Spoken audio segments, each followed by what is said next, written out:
When Jesus, the King of Kings, died on the cross, his work was far from over. While his body lay in the tomb, his spirit embarked on a journey of profound importance, a mission that has sparked theological debates and captured the imagination of believers for centuries. For 3 days, Jesus descended into the depths, preaching even in the realms of the dead. But what exactly happened during this time? And who were the imprisoned spirits he addressed? The Apostle Peter provides a glimpse into this extraordinary event. In 1 Peter chapter 3, verses 18 to 20, we read, "For Christ also suffered once for sins, the righteous for the unrighteous, to bring you to God. He was put to death in the body, but made alive in the spirit. After being made alive, he went and proclaimed to the imprisoned spirits, to those who were disobedient long ago, when God waited patiently in the days of Noah, while the ark was being built." This passage reveals that even in death, Jesus continued his role as a preacher of righteousness. But who were these imprisoned spirits? Were they the souls of humanity lost in the flood, or were they something more enigmatic, fallen angels bound in darkness?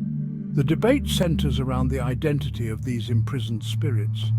Some argue they were human souls who perished in the flood during Noah's time. Yet Peter's second letter seems to provide clarity. In 2 Peter chapter 2, verse 4, he writes, "For if God did not spare angels when they sinned, but sent them to Tartarus, putting them in chains of darkness to be held for judgment." Tartarus, a term distinct from hell, is described as a prison for angels who sinned.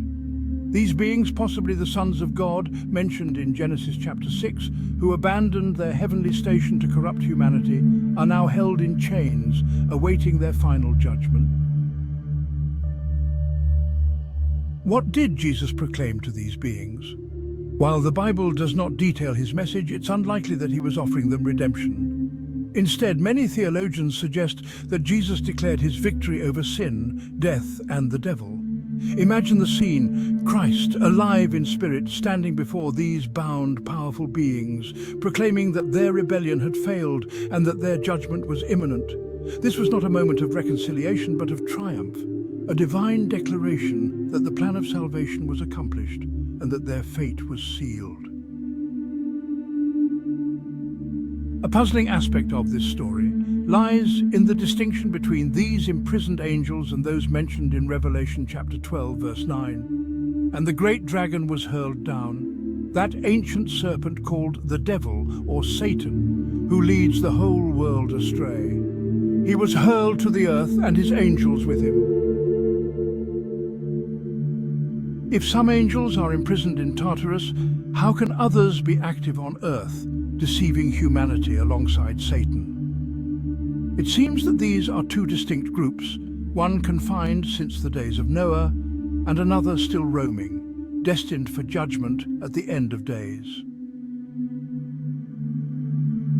This raises a profound question. Why were the Tartarus-bound angels not immediately cast into the lake of fire?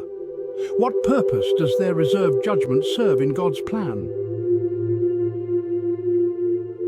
The Bible makes a distinction between the abyss, Tartarus, and the lake of fire. Satan himself is thrown into the abyss for 1,000 years during Christ's millennial reign, while the lake of fire represents the final destination of eternal punishment.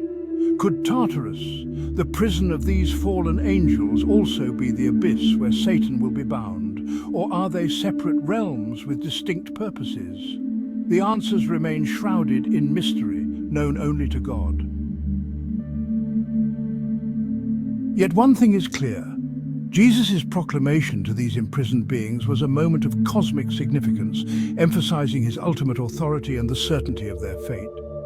Jesus' journey to the depths demonstrates that his victory transcended earthly boundaries.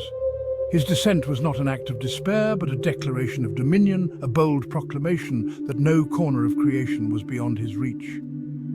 He fulfilled his mission not only for humanity, but as a testament to all creation, including the rebellious forces of darkness.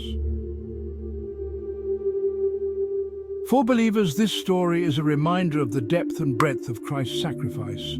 It underscores that his victory is complete, leaving no realm untouched by his righteousness. It also challenges us to consider the seriousness of rebellion against God and the certainty of his justice.